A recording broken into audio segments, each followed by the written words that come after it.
Hello বন্ধুরা, দেখতে পাচ্ছ যে আমাদের এখনও কাজ রানিং আছে। আর আমার 7 দিনের চ্যালেঞ্জ যেটা ছিল সেটা আমি এখনও কন্টিনিউ রেখেছি আর কাজ করছি রাত্রিবেলায়। কাজ কন্টিনিউ আছে আর আমি একটু ফ্রেশ হয়ে আমি রান্নাটা শুরু করে দিয়েছি। আমি ইলেকট্রিক চুলাটাকে আগে জ্বালিয়ে দিই, তার জন্য আমাকে ইলেকট্রিক সাপ্লাই দিতে হবে।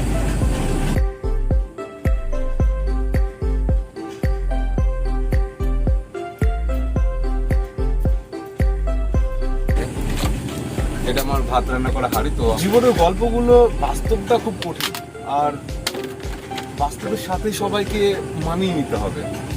তুমি তোমার লক্ষ্যে এগিয়ে চলো, আমি এটা বিশ্বাস করি একদিন ঠিক সবকিছু মিলে যাবে।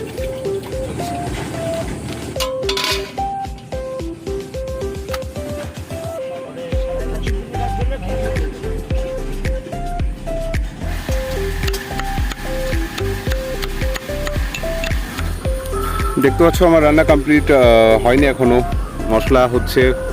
আর আমার একটা দাদা হেল্প করছে, কারণ রাত্রে কিছু স্পেশাল মেনু যদি হয় তাহলে আমি দাদাকে দিয়ে করাই, কারণ উনি রান্না করাতে এতটা এক্সপার্ট তোমরা হয়তো ভাবতে পারবে না। তোমাদের সাথে আমি শেয়ার করবো একদিন স্পেশাল কিছু মেনু, হয়তো কাজটা কমপ্লিট হোক তারপরে।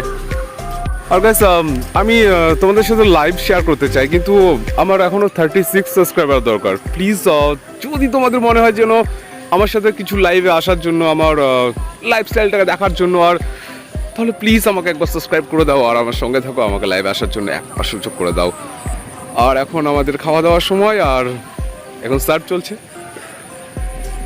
খাওয়া দাওয়া হবে। তারপরে আমাদের থালা ধোয়ার জায়গাটা দেখবে, একদম বাজে জায়গা। তো আমি তোমাদের সাথে শেয়ার করছি, এইটা হচ্ছে আমাদের থালা ধোয়ার জায়গা। সিরিয়াস, এখানে জলের প্রচণ্ড অভাব।